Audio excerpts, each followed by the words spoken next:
everyone, and thank you very much for joining us back here at the plenary stage. I am Jack Parinya Runprapan, and we are going to continue this afternoon GC Sustainable Living Symposium 2023. We're very happy to have some distinguished guests and a wider audience here at Royal Paragon Hall here in Bangkok, Thailand, as well as those of you tuning in through the GC YouTube live stream. We firmly believe that everyone here carries the heart of Generation S for Generation Sustainability, and we all have the power to make this world better together. So we all know that sustainability is the only way forward for our planet. ยินดีต้อนรับทุกท่านนะครับที่จะเข้ามาเซสชั่นตอนช่วงบ่ายนะครับที่จะมีการสนทนากันในเรื่อง climate actions creating a sustainable world today for tomorrow นะครับ After the morning sessions we saw the global trends and collaborative efforts of global companies in urgently addressing and building momentum for sustainable living. Now, building cooperation for a better world with solutions to reduce greenhouse gas emissions towards the net zero goal is essential, and we require collaboration from the government, private sector, and society. So under the theme Climate Action, Creating a Sustainable World Today for Tomorrow, the afternoon's program today includes 3 sessions. First, we'll have Act Now, achievements and practices by organizations to decrease greenhouse gases and move forward to net zero. Act Now คือการลงมือทำขององค์กรหน่วยงานเพื่อลดก๊าซกระจกเรือนและก้าวสู่ net zero นะครับ The next session after that would be Accelerate Now, or the tools and mechanisms which will speed up the drive to actualize net zero. เครื่องมือหรือกลไกในการเร่งขับเคลื่อน net zero ให้เกิดขึ้นได้นะครับ And then finally we'll have the Change Now session, which is the actions needed to achieve net zero. แค่เริ่มเปลี่ยนก็สามารถร่วมขับเคลื่อนการบรรลุเป้าหมาย net zero ได้นะครับ So I will be conducting the program which follows in English เดี๋ยวต่อไปรายการนี้จะดำเนินเป็นภาษาอังกฤษนะครับแต่เดี๋ยวผมจะมีการสรุปสั้นๆหลังจากวิทยากรแต่ละท่านพูดเดี๋ยวผมจะสรุปเป็นภาษาไทยด้วยนะครับ So the first session is Act Now, and we have prepared headsets for Thai language segments which are available at the front of the meeting room. เรามีหูฟังสำหรับล่ามนะครับถ้าอยากจะฟังเป็นภาษาไทยที่จะแปลแบบสดนะครับยินดีที่จะให้รับตรงหน้าห้องนะครับเป็น headset สำหรับแปลภาษาไทยเป็นภาษาอังกฤษเป็นภาษาไทยด้วยนะครับ We would like to invite the following speakers to join our panel discussion and share their knowledge and experience here in the Act Now session, and leading organizational initiatives, achievements, as well as practices to reduce greenhouse gas emissions moving forward to the net zero goal. May I invite Mr. Ashish Joshi, Chief Executive Officer, Suntory PepsiCo Beverage Thailand.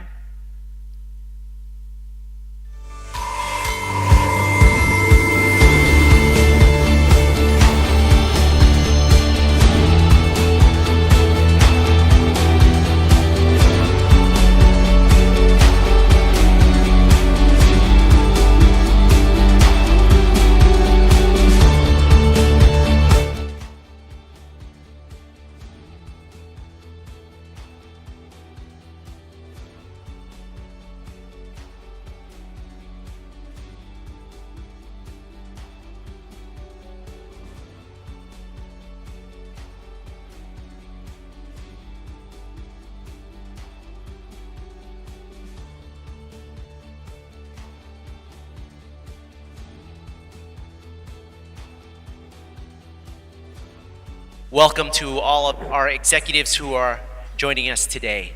I'd like to start by saying that we all understand the urgency of addressing the current global issue of climate change and the need to start collectively reducing our global greenhouse gas emissions and pursue the efforts to try to limit the temperature, global temperature increase, which is going past 1.5 degrees Celsius per the Paris Agreement, which was a consensus that was tried to reach globally.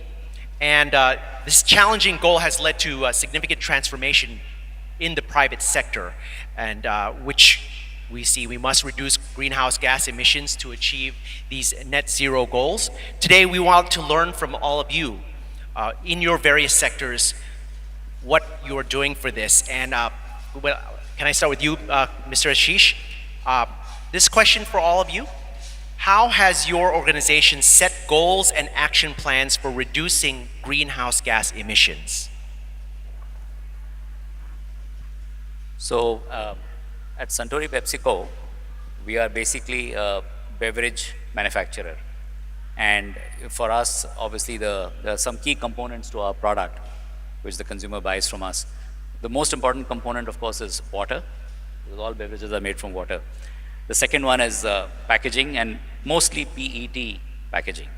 And of course, all this ends up in producing greenhouse gases. So we have basically three broad themes in terms of our focus. We focus on water, we focus on PET, plastics, as well as greenhouse gas reduction. And we have specific KPIs on each of these three. So I will walk you through some of the KPIs that we have on each of these. If you can see the next slide, please. Yeah, so on water, we measure water in terms of how much water goes into making the beverage versus how much beverage is produced. So the ratio is what we call it the liter per liter ratio. So we are targeting a 1.4 liter of water for 1 liter of beverage ratio in our products. In fact, this is supposed to be the best in class standard for beverage manufacturers. Remember, water is used not just to make the beverage, but even to do things like cleaning in the plant. So therefore, we are aiming towards reducing that towards a 1.4 liter per liter. The second one is plastics. So one important thing is to ensure that all our packaging material is recyclable, that there's no material being used which cannot be recycled by itself. The second is to start introducing recycled PET, which is quite a big thing globally, but has only started in Thailand this year. And we are targeting to reach 15% by 2025 and 60% by 2030. Now, related to this, related to the plastics, and as well as our other efforts on greenhouse gas emission, we have very clear goals which have been set out by our parent companies, PepsiCo and Suntory, towards reducing greenhouse gas emissions. So while we have a 2050 net zero emission like many other companies, but we are also looking at a 2030 goal of bringing it down by 30% versus a baseline in 2019. So these are some of the goals that we have set for ourselves in the area of sustainability. Okay, thank you very much. So what we can see is that มีเป้าหมายที่ชัดเจนนะครับในการที่จะลดก๊าซ greenhouse gas นะครับก็ตอนนี้มี3อย่างที่จะโฟกัสก็คือเรื่องของตัวเครื่องดื่มเองที่การผลิตนะครับแล้วก็มีเรื่องของ packaging นะครับก็คือผลิตภัณฑ์ของพวกขวดนะครับแล้วก็จะมีเรื่อง greenhouse gas ในการผลิตด้วย greenhouse gas in the production. So those are the targets. Now, as for reduction of plastic use or use recyclable plastic, so it's going to be 15%, 25, and 60% in the year 2030. Now, as for the greenhouse gas, so in the year, the 2019 is our benchmark. So we try to achieve net zero in 2050. How your organization sets goals and action plans to reduce your greenhouse gas emissions. Okay, I am from AIS, and thank you so much for our partner to invite us on the stage today. And as what you see, our core business is the telecommunication. So our action on the climate is actually, we are looking at, end to end from the supplier up to our operation and also the downstream customer. The reason being that I also mentioned about customer because AIS as the country's leading telecommunication, so we have our customer is more than 45 million subscribers, throughout the country. So that is why, our action to engage with the customer is also very critical. So for AIS, let me start with the upstream supplier throughout our value chain. We have what we call is the green procurement. So meaning that, when we are looking or talking, engaging with our supplier, we would, using the ESG assessment, talking with them. And also in terms of our operation, many of you and also, my friend speaker, we also have a little chat before we come up. People might have a question in terms of the telecommunication industry. What is it for the green action? So I want to visualize for you to see more clearly. So from our operation, this is what we are meaning. Firstly, as a telecommunication business, so you can imagine that we have more than 40,000 base stations throughout the country, and those base stations also using the electricity. And as of now, AIS has transformed some of the base station to use the solar panel. So as of now, our journey is nearly 10,000 base station throughout the country as of now that using the solar panel. So this is one example for you to see clearly. And another thing is that we are using the AI to manage the consumer or the customer usage of our signal and or service. So by doing that, we can predict, and we know exactly which time or which area of the country or of our service is consumer is using very condensed, high condensed service. So we can manage on that, which is that one is also linked to the energy usage. And another thing is that for the waste operation, many of you in this room, I believe that you have heard about our consumer campaign, what we call คนไทยไร้ e-waste, or in English is Thais say no to e-waste. So the e-waste in the meaning is that the device or the mobile or those things.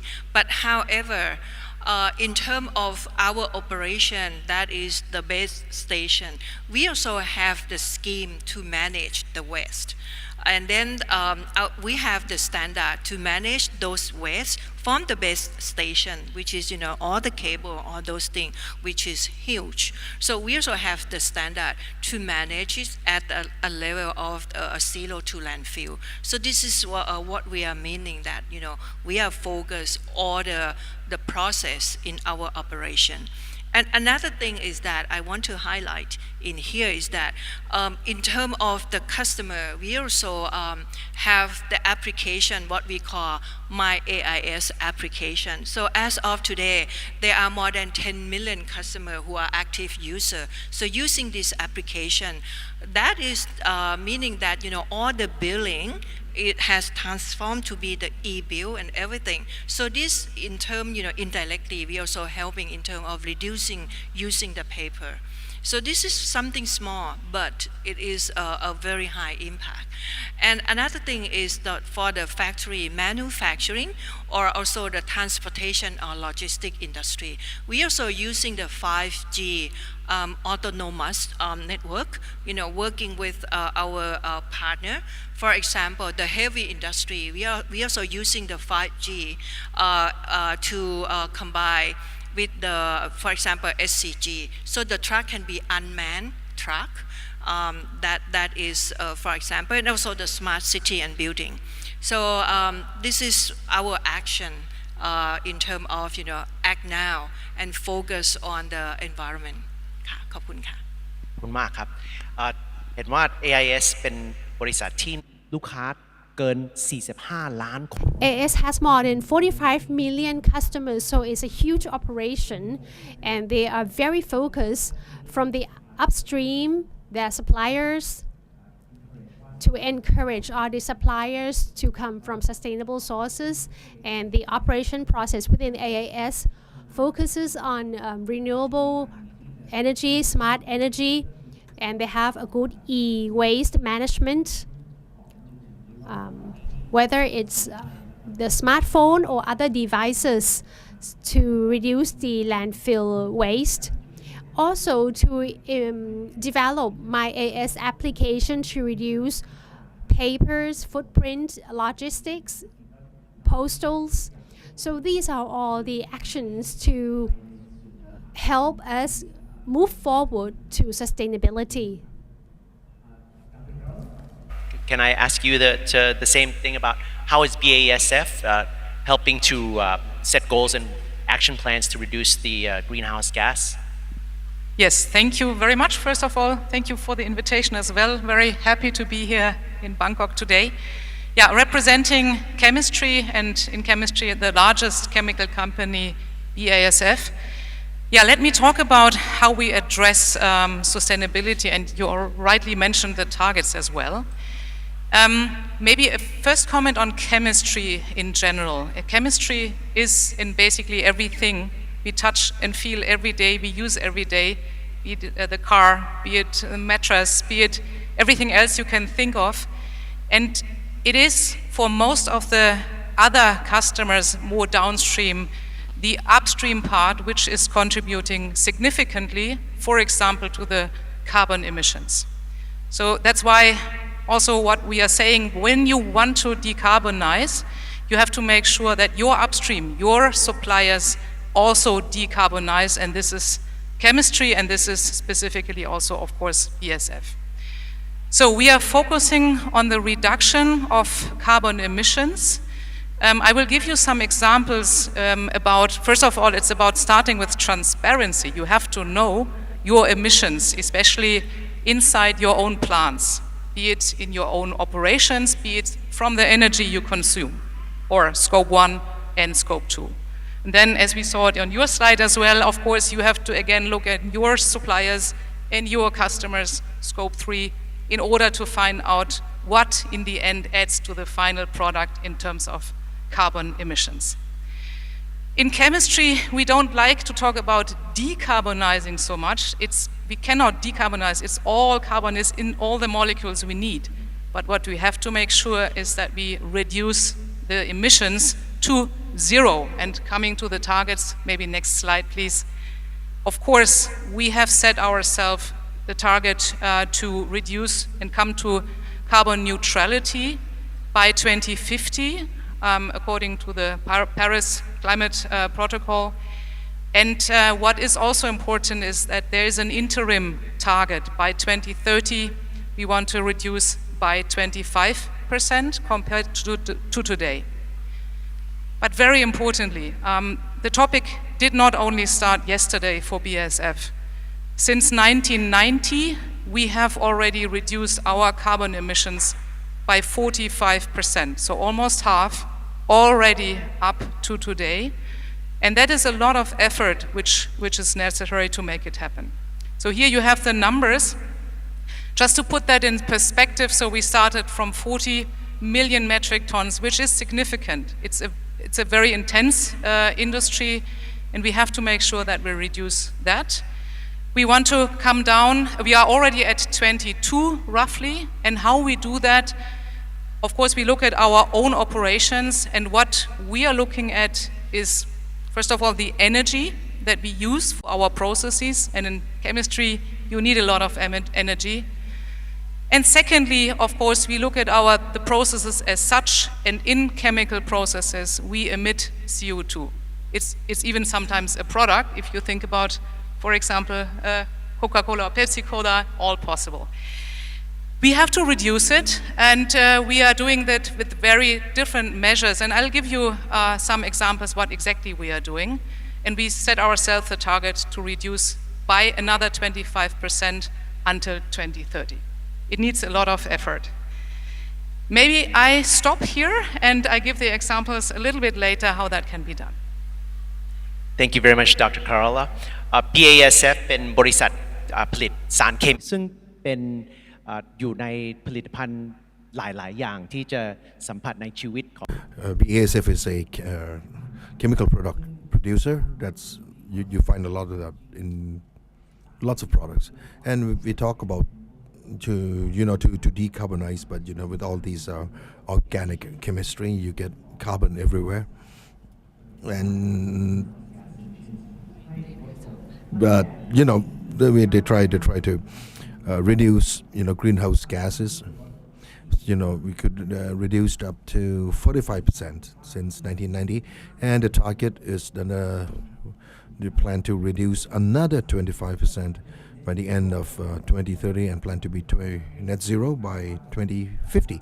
So our speaker has presented on the various factors that will help reduce the greenhouse gases. So this is a long-term effort, that will continue. Yeah, can you tell us a bit about how GC is contributing to this effort as well? I think first of all, I'd like to thank your partner for being here today, just to share perspective and also exchange idea. It's a very interesting topic. I think we like to discuss on the action, right? And what GC is doing, we similar to BSF. We are our intent industry, right, on the carbon footprint. So we try our best to cut it down and make sure that we can reach the target in 2050. But first of all, I'd like to say a few words on our business. I think GC is a Thai-based company, right? But we have a global operation on the major continents, and that's why we have to optimize in terms of our supply chain globally, and to make sure that we can deliver a solution to our customer at the same time that we can reduce the environmental footprint like a carbon emission at the same time. Next one, please.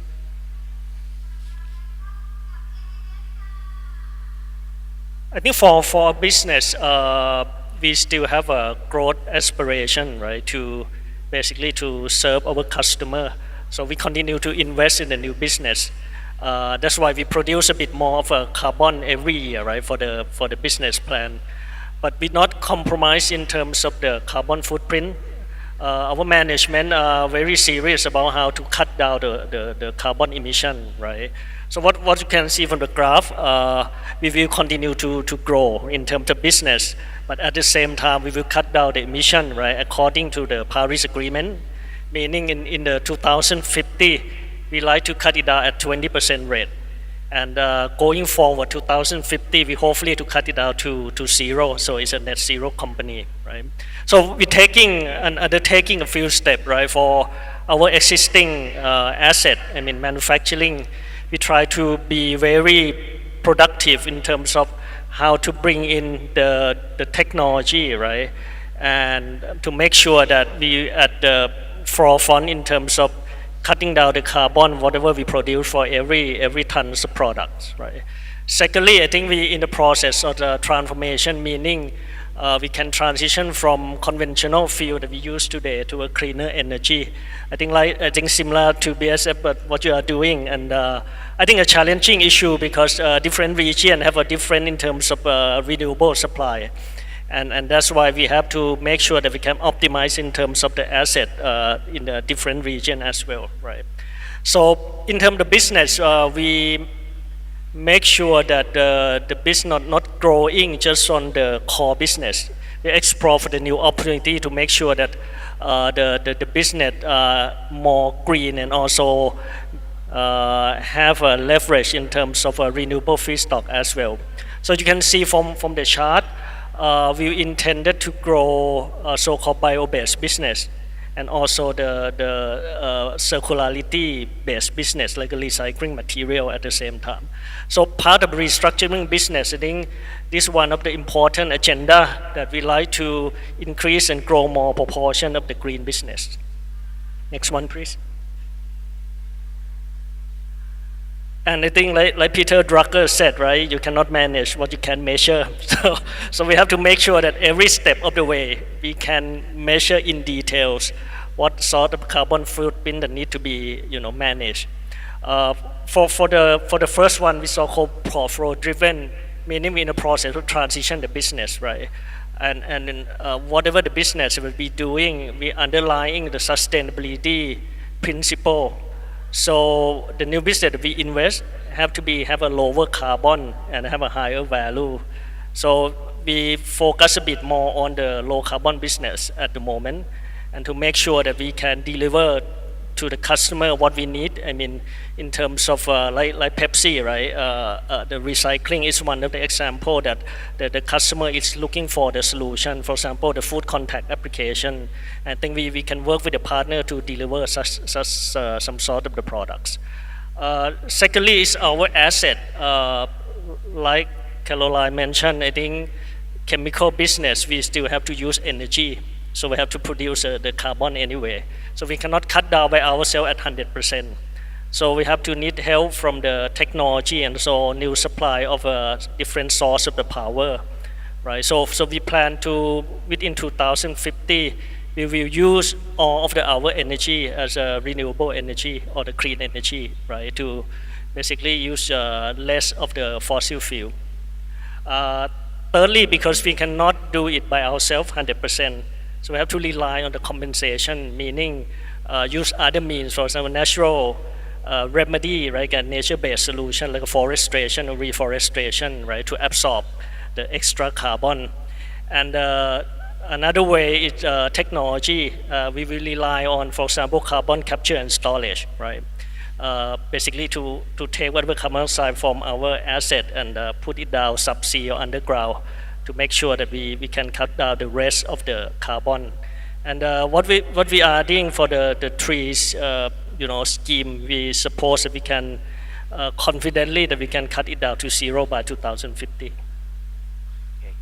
GC เป็นบริษัทที่ Okay, GC is actually a very big company, and they're petrochemical in the businesses. They have like over 43 in 43 countries, and we have lots of units of GC's units in Thailand itself. So, but anyhow, the target is reduce 20% by 2030, and 2050 0%. And just like what Dr. Chaya said, everything all includes a lot of things. Like we want to use completely renewable energy by 2050, and that means we also have to take a look at our supply chain, right, and see what type of technology they use and make sure the business is sustainable. And yeah, we have to find technologies where we can capture carbon. So we actually need to catch it, right, and not really releasing it into the atmosphere. So there are so many steps and efforts in GC's strategy. So the next question I would have is about our key achievements. So can you tell us what successes you've had in the past with the projects you've achieved and the factors and challenges you encountered in your operations as you were driving towards a more sustainable operation? Can I start with you, Kunashish? Thank you. So, if you look at our goals, I spoke about three key areas. So first is water. So in the area of water, we are targeting a 1.4 liter per liter KPI. And in fact, I'm happy to say that we are quite close to it. We are operating at now very close to it. And we ended right now this year, we are YTD running at 1.42 liter per liter, very close to where we want to be. And this is not easy because it requires a lot of different initiatives. Can I ask real quick about this target of 1.4? Can you give us a benchmark of like what it used to be in the past? Like when we were typically most beverage companies, even ourselves, we would operate at even close to 2 liters per liter. So it's a significant step. Yes. So thank you for asking that question. And in fact, even the best-in-class operations, they operate at even around 1.5, 1.6. So 1.4 is very difficult to achieve because, as I said, the usage of water is not only for producing beverage, but also for things like cleaning and even small things like even the garden, maintaining the garden in the plant, right? So it gets used for a lot of different initiatives. So primarily what we have done is to make sure that there is very little wastage of water. So even at the right from the beginning, when you look at the RO technology or the reverse osmosis technology that we use to purify the water, we actually circle back the water a few times. So therefore, it ensures that the water which is not getting wasted at all, and even the final wastewater, which we cannot use entirely, that also gets used in within our plant. For example, it's used in the bathrooms. It is not thrown away entirely. So that is how you start reducing water over time. And the other big area of water usage in the plants, for instance, is cleaning. So again, cleaning technology, we've actually invested in technologies which reduce the amount of water that is required for cleaning. The other big area is greenhouse gases. So on greenhouse gases, there are, it's of course a vast field, and there are many, many things to be done over a long period of time. We have a target of 30%. We have achieved almost 14% versus 2019. One of the big challenges of greenhouse gas, at least the way we have set up our target, is that we have set up against a baseline of 2019, and we have to reduce versus 2019. While on the other hand, every year sales goes up, volume goes up, consumption goes up. So therefore, it's a very tough benchmark to actually reduce your greenhouse gas emission while your actual business is growing in terms of volume. So it's not an easy target. We are doing various initiatives, especially when it comes to our own energy utilization. So we are trying to deploy a solar roof, for instance, in our plants to make sure we are generating as much of energy as we can through that. Also areas like logistics, optimizing a logistics network and so on. So there are various areas in which we have worked to be able to drive that. And speaking of, I think there was one more slide here. Yeah. So if you look at some of the key solutions also that we put in place in the area of packaging, which was the third area which I had mentioned, we have almost achieved 100% recyclable material. Most of our materials that we use are recyclable.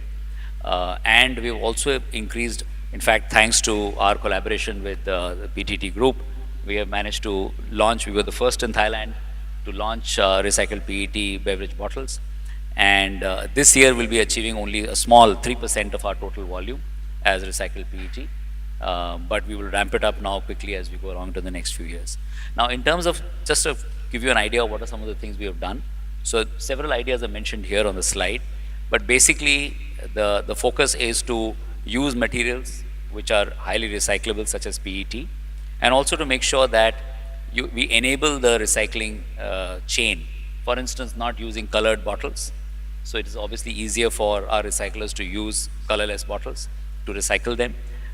Removing color printed logos. So if you have ink, printed ink on the bottle caps, it is harder to recycle them. So various initiatives like that we have taken to be able to drive our plastics recyclability. The other big thing we have done is also to keep looking at ways to lightweight our bottles. So there are various technologies that are being deployed by various companies, and we're always trying to learn from the best in class operations around the world.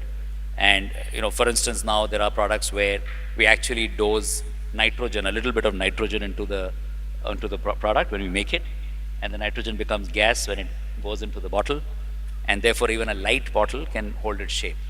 So there are various techniques like this that we have deployed to be able to reduce our plastic consumption over the years. Very interesting. Thank you. คือต้องพูดถึงการ So, as a beverage company, because beverage is basically it's water.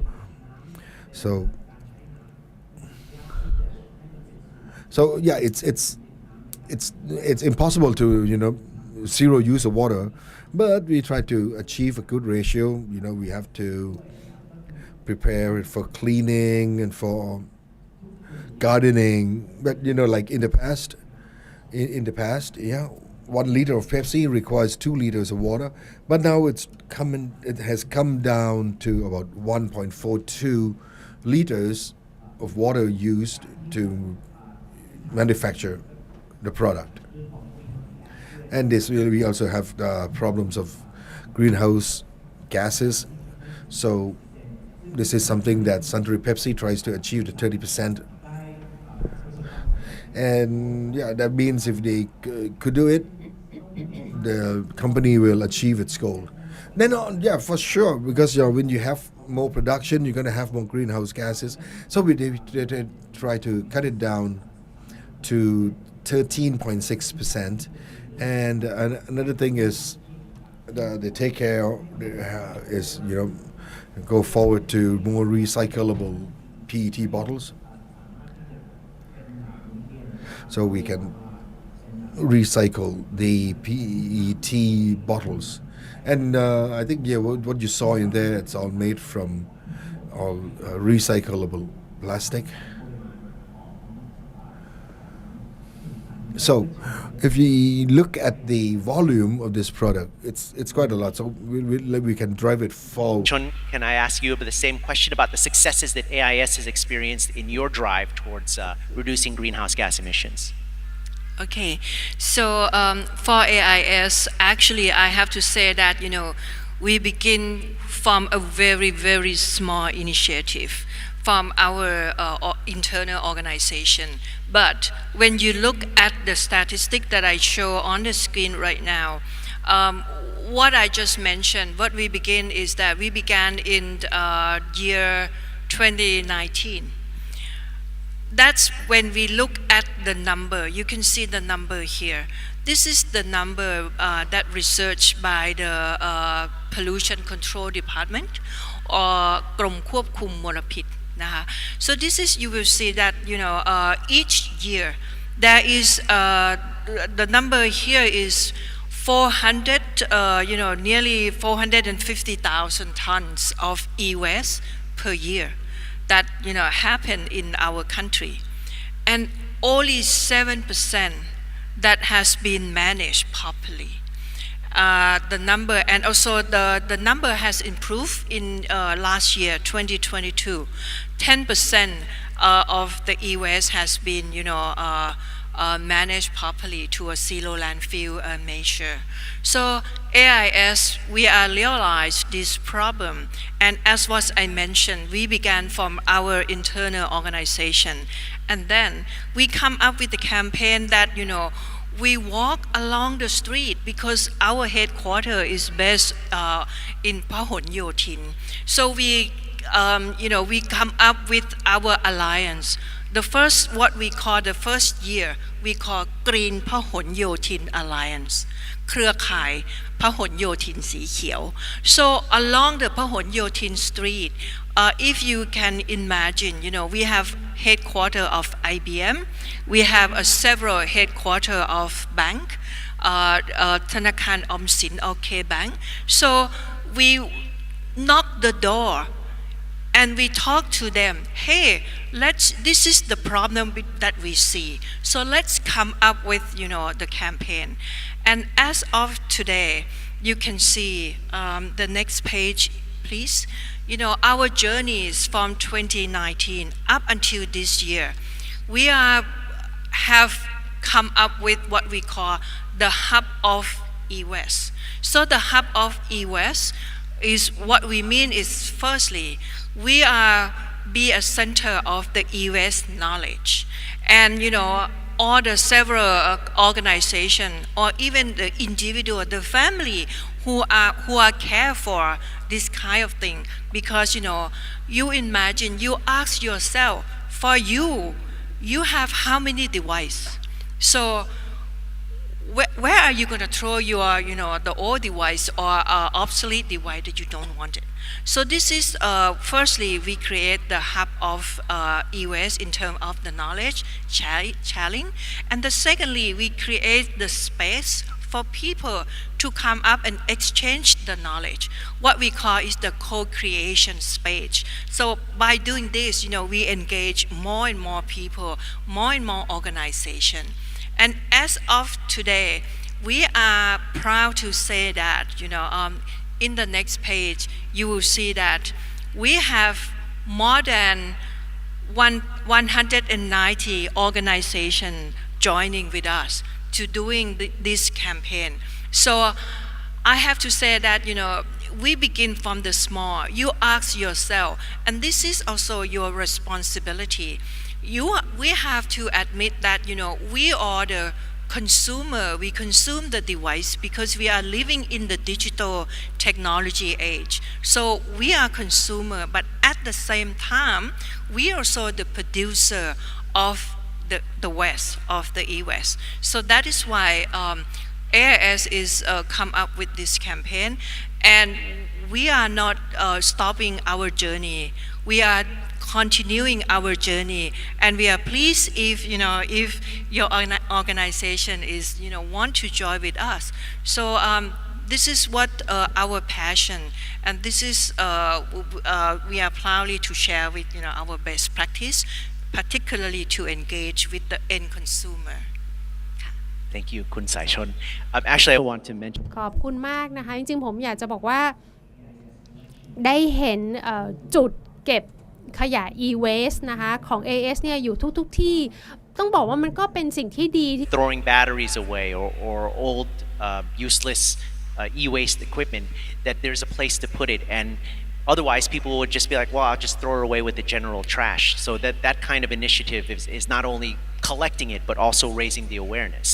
So thank you for that. And สั้นๆนะครับคือ e-waste ที่เมืองไทยก็เป็นปัญหา So e-waste is now a big problem. We create about nearly 440,000 tons per year of e-waste. This is only in Thailand, which is a huge number, and we can only probably manage it about 7% in 2019, and in 2022 about 10% has been properly managed, but that means that 90% of the e-waste are still ending up in the landfill, which is really bad for the environment. And AIS has started a campaign in their neighborhood by the headquarters on Phon Yotin Road, meeting with big organization on the same road, inviting them to join the campaign. And that's a good start to find alliance to join the project. And now they have got a lot of organization joining the project, and the project can help create awareness for each organization to properly manage their e-waste. And the target is to be able to get rid of about 400,000 e-waste in 2000. Can you, I would love to hear about your successes and efforts at BASF in this area. Yes, now I'm coming to the examples I already promised. Let me maybe first start with some examples how we reduce carbon emissions at the sites. First of all, what helps is to replace fossil fuels with new technologies, and I want to give you a few examples.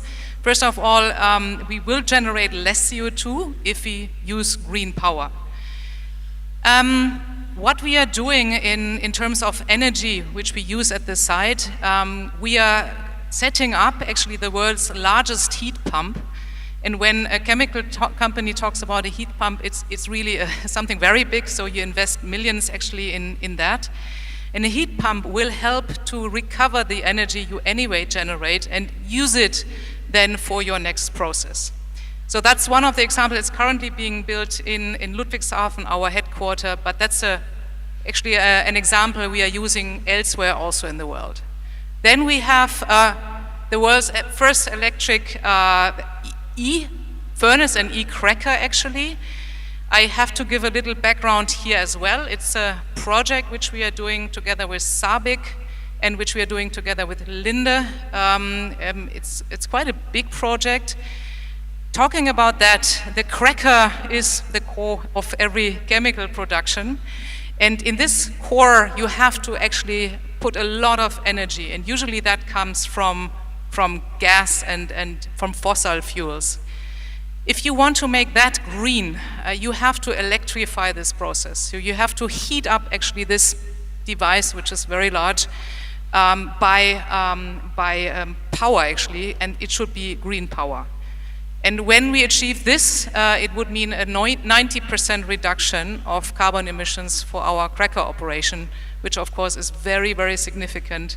That's actually the biggest and most important part in our operations. Can I ask- And lastly, Sorry, real quick, can you explain a little bit about what the cracker is doing? Like, I'm not sure if everyone here Yes, is aware of some- that kind of technology, but Okay. I think it's a pretty significant process that people aren't aware of that affects their lives. yes. So basically, when you create chemistry, you start from oil and gas in the linear economy. I will come to that also in a minute. You start from oil and gas, and then you need to generate basically the basic molecules. We call them C2, C3, and C4 to do further downstream chemistry. And this core and important part is creating from this fuel basically all these molecules you need for further processing. It's really the key part of any chemical operation. And if you get that green, you have done a major, major step. So that's like taking crude oil and then breaking it into its components that we use for motor oil or gasoline or fuel oil. You break it down for actually all the molecules in chemistry, and there are large chemical chains which follow from there. So for example, plastic, polyethylene, polypropylene, they all come from in the end from the cracker. And- So sorry for going into too much detail probably on it's good. chemistry, but I think it's really the core to understand how the whole chemical industry can reduce. And then very important, we all talk about hydrogen. Hydrogen actually for chemical industry is not new. We use it for 200 years. But the thing is how to generate hydrogen without a lot of CO2 emission. It's the next very, very important part. And here we are working, well, a lot of people work on electrolysis, where you can use power again to create hydrogen, and that's good. And I think we are doing a lot of progress. But what we are working on is then the chemical process with that. We call it methane pyrolysis, meaning we start from methane, where hydrogen is in, and we get the hydrogen out without creating CO2. It's a new process, all new technology. So that's one example. Of course, it's all about optimizing the processes further. I talked about how we reduced to 50% already. It's a lot within your processes to make it more efficient. And especially for the start, that's really something everyone can concentrate on and can work on. There's a lot to gain. And then, of course, the example of the green power, I talked about that, and maybe we move to the next slide. We need a lot of power for operations, for example, for the cracker in future, but for a lot of more things. And BASF has started very early to invest also into wind parks. Just as an example, in Europe, close to the Holland coast, there is the world's largest wind park, and BASF is owning a significant part of that. We have, of course, on-site solar parks, very big scale. Of course, we work with a lot of governments here, with a lot of private companies here to get green power from the different parts all over Asia. Lots of examples here as well. Just succeeded in a PPA agreement also in Korea. So these are some examples which we have done for the CO2 emissions. And if I get 1 or 2 more minutes, I would like to explain one other part which is extremely important to get more sustainable in the chemical industry. One is the CO2 emissions, but the other one, and you also mentioned it, is the circularity which we have, and of course you also mentioned it before, the circularity which we have to achieve. So we do not want to start anymore from fossil fuels, but we want to make sure that we can close the loop and basically work from waste, which is then used as an input material for chemical production. You gave the next nice example of PET bottles. That is an example, and here, by the way, also chemistry plays a role, because if you want to reuse PET bottles, you have to make sure that your chain length stays as you want it, and there are some additives. But there's much more to it, because some of the plastics are mixed, are glued together, are not so easy to recycle. And then you have to go for a depolymerization. You basically start again in the chain and make a fresh virgin material, as we call it, from that. Or you go even bigger and you go for chemical recycling, where you can take a lot of different mixed plastic waste and put that into the process again. You don't need the fossil fuel anymore, and then you put that into the value chain. It's still a journey. It's not that we are all yet there, but it's still a journey, but that's how to transform the chemical industry. So I'm not only talking, I'm also giving you examples what we've done. For example, BMW Group is the first OEM to use our paints. It's certified according biomass balance approach. Actually here in this example we don't use plastic, but we use biomass, but also we can feed this into our chain. Second example is Ultraform, that's engineering plastic. This is one example, but it also goes into cars, into lots of more application. And here we also have a certified, and that is very important, a certified renewable resource. By the way, when you buy Ultraform from us, you can also ask for a lower carbon emission Ultraform, and we have then ways, again, how with the allocation, how to offer a reduced carbon footprint product. And we have clarity on all our products what the carbon footprint is. I think I skipped the last example to give enough time also for the colleagues. Thank you very much. Thank you, Dr. Carola. ก็มีการเพิ่ม So there's been increase in circular energy, which is the approach, a very common approach. But another interesting thing is that they are using a smart technology to reduce greenhouse gas reduction. It's a new technology, new innovation. For example, she has given us the example of using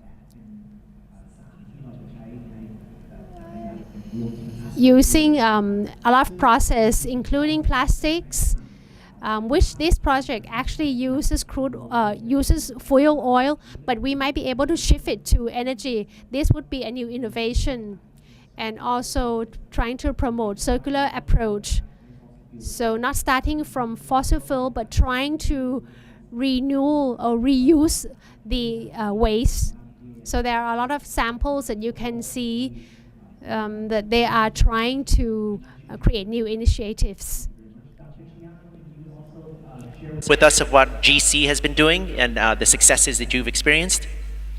Yes, I think for GC, like I mentioned earlier, right, we have a roadmap and the target to reduce the emission to zero by 2050. But I think the first milestone is 2030 that we plan to cut down about 20%, right? So we have three pillars. I think I mentioned it before. One is efficiency driven. So basically decarbonize our asset, right? That one is still on track, meaning by 2030 we plan to cut down about 600,000 tons of CO2, right? I think it's a multiple project, it's ongoing. During the last year alone, I think we undertaking about 100 something project, right, for energy conservation, energy saving project. By leveraging technology, changing our equipment, adjusting our process, and so in summary, we cut it down according to our plan from our manufacturing, and secondly, we also try to basically adopt the clean energy. We are doing the same, meaning we're starting to bring in more capacity from renewable power. And as you see from the number, I think we are a bit faster from our target, right? I think we're reaching 2030 target already, but still have to accelerate in terms of how to bring in more green power in the future. Secondly, on the compensation, meaning how we can offset our carbon credit. In this area, we're also quite active, right? We're working with a few agencies in the country. For example, we're working with the BMA, the Bangkok Metropolitan Administration, to reforestation some of the area in Bangkok, right? One example is an area in On Nut. It used to be landfill, and we think it might be a good idea, right? So we can put the forest on top of the landfill. I think the first kind ever, because it's very difficult to do so because of soil condition and everything. But with the collaboration with the BMA, I think it's make it possible. I think we're supposed to be complete the project by the end of the year. So we have a bit more of public park over the landfill. I think one of the good example that might be able to scale up for some other places. Secondly, I think we work with the government, like Ministry of Environmental and Resources. I think they're very kind to give up access to the land, right, near the shore and also inland. So we plant more mangrove and also some of the tree, right, in many areas around the country, and that would be able to get a very good in terms of, if you know mangrove, it take about almost 10 times of the capacity of the biomass. So it's cut down a lot of the CO2, can absorb very a lot of the CO2 from the air. And it will help us reach the target, meaning we plan to get about 1.3 million tons of CO2 by reforestation. I think we on track and we be able to meet that target in 2030. Next one, please. I think that more importantly, in not just our operation, we believe that we have to help in terms of the supply chain and our customer as well, right? So we try to embed the sustainability and also the concept of low carbon product. So what we can offer to customer. I think first example, I think we heard from Miguel, right? Our group CEO company this morning, Onyx. We put our thinking behind sustainability in the products, right? We have low VOC coatings. We have the product using bio-based, for example. So not just we cut down our emission from the operation, we help the customer to cut down their carbon emission as well. So I think it's a win-win situation. Secondly, bio-based. I think this is important because we can significantly cut down the scope 3 because the feedstock coming from agricultural products, right? So we help the farmer at the same time have a good product in terms of low carbon footprint as well, right? So I think GC in terms of capacity, we are number one in bioplastic producer, and we can provide different type of resin that can use in many products. You can see the example outside the room in the exhibition. This one of the example is that the product can be more greener, and you can help natural resources in terms of incorporate those green carbon into the product, right? Thirdly, I think by using new resources like a bio-based, we can reuse the resources like a recycle, right? I think we getting the example from using the PET bottle and turn into the food contact application like a bottle again. I think this is the first ever in Thailand that we have approval by the FDA, right? So that's give us more hope in terms of we can turn the recycling material into more value-added products. And people we get when we see the value, we hope that ecosystem going to be set up, meaning more collector or even people from household can separate and aggregate the waste and bring it into the system. So the recycle going to be basically less costly.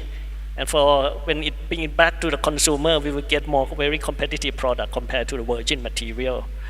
So I think that's our hope that in the future the scale going to be a bit bigger, and people going to join in terms of the effort, right? In terms of waste management and collection system. Thank you. Thank you very much, Dr. Chia. พูดถึงการที่จะ So to achieve this, and we need to use power efficiently. We need efficient technology, like BASF has the same approach. Okay, we also consider carbon capture, like you say, forestation in on-nut area, working together with BMA. So these are the actions where we can, grab the carbon. Okay, another thing is our portfolio, the portfolio itself. We will have a portfolio of more sustainable products. So the packaging can be recycled easier. Everything will be more efficient. So that's also for consumers to join us. Yeah, this will actually build towards sustainability. Of you is that given climate change, we all agree, is an urgent global concern. How would you encourage other organizations to participate in this journey to net zero if they may be thinking, yeah, it sounds good, but why should I? and I think all of you have your organizations have shown that commitment, and I'd like to hear from each of you a little bit about what you would tell them. So I think the reality is that this, if you see the difference between different countries where the awareness of sustainability issues is less or more, you find that ultimately a lot of change happens because it's driven by the people. So for example, if I compare most parts of Asia, including Thailand, with say Europe, you will see that in Europe there's a lot of pressure today on manufacturers to ensure sustainable packaging. And I mean, we know from our businesses in Europe that even retailers are not allowing products to be listed if they are not made from recycled PET. So that happens because consumers are asking for it. So this is something which will happen. Today we are living in an internet age where information travels all around the world and awareness is very high. So I think other manufacturers have to realize that today you may be living in a part of the world where this may not be the biggest thing on people's minds, but it's a matter of time when, either because of just what they're seeing around them in their own environment, or based on awareness from what's happening in other parts of the world, there is going to be significant pressure from consumers on companies to do the right thing. So I think people have to awaken to that reality, and they have to start doing what is required to make sure that they're doing the right things for sustainability. Thank you very much. คือแน่นอน Okay, yeah, so consumers will pressure manufacturers to do as consumers want. So, the manufacturers have to change their behaviors and move to sustainable, products or packaging or whatever. Like in Europe, this pressure is already there. Yeah, so it will be like environmentally friendly. Yes, for AIS, what we see the change of the consumer is that I have read one research recently by AC Nielsen. AC Nielsen is they have conducted research not just in Thailand but also in throughout Asia. But interestingly, for Thailand, 31% of Thai people is already have value in the green economy. Anything that has promise of the green philosophy or the product or those things. So they are ready and more than ready and more than happy to support such brand or such organization. So this is what we found. But yet another 69% of those people, some of them still skeptical. Should I support the green product, or should I focus on the price point, or what is the value?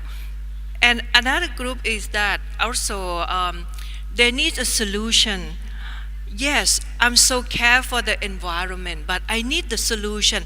I need the brand that have green product for me. I need the brand that has value in the bottle, that telling me the story. And exactly the same as well, behind the scene, all the chemical that become my clothes and all the thing. If this is what we see, that the trend of the consumer has now increased year on year on the green society. So as AIS as well, you can see on the screen we are saying that and we want to invite everyone in this room, every organization, and or for those who are also watching for the live broadcast right now, we are inviting us or to participate and then to be the green economy ecosystem for Thai. And so this is, I think if we join force together and then, we walk our talk, as what you just mentioned, you also, people nowadays, they have awareness. They're already aware, but some of them asking for the solution. Some of them already adopt for the green or the green product or the green band or the green philosophy of such organization.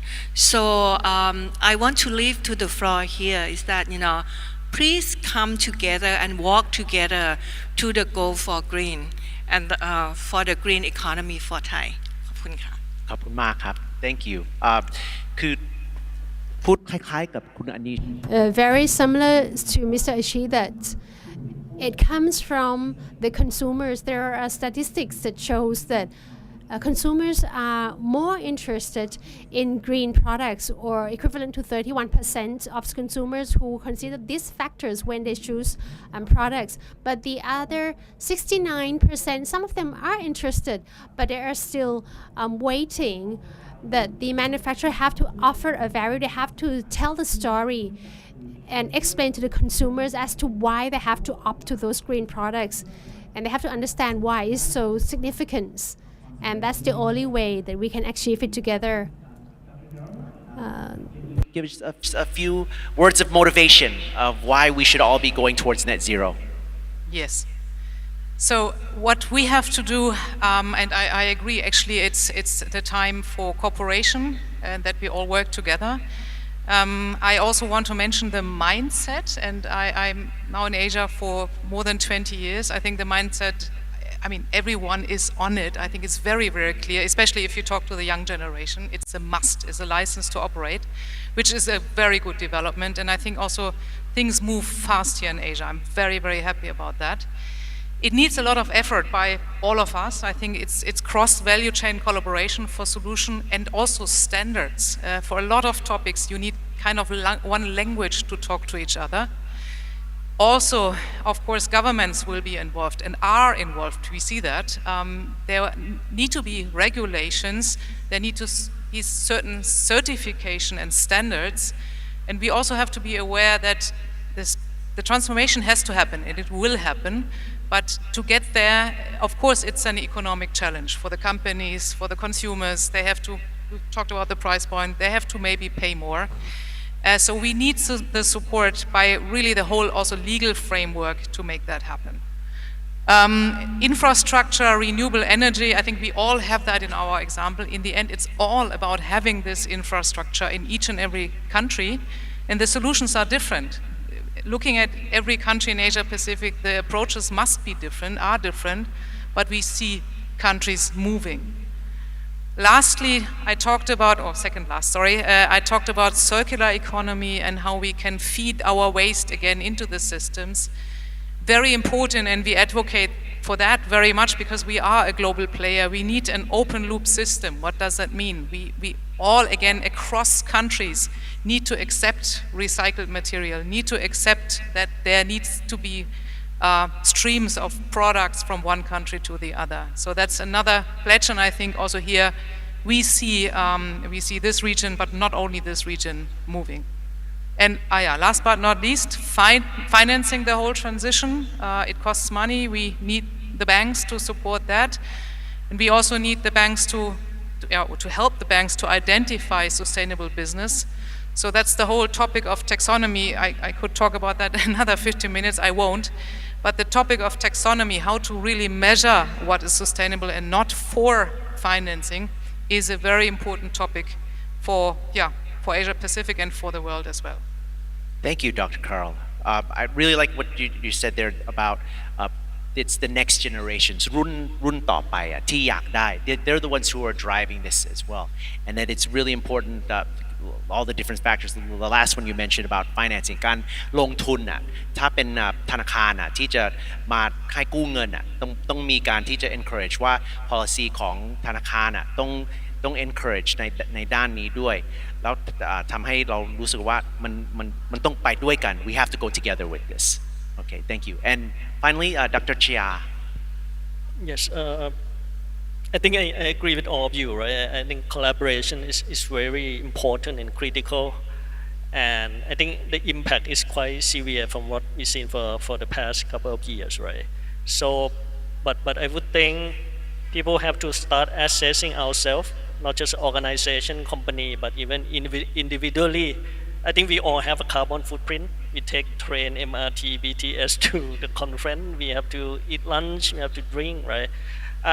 We have to start what is our footprint, and when we know the baseline, we be able to, hey, what should we do, right? And everyone start helping to do look at what we are doing today, right? It's going to be in a bigger scale, and I think people have started to believe it's the right thing to do. Otherwise, you will not start, right? You will not collect the waste at home. You will not separate. You cannot put in the right place, right?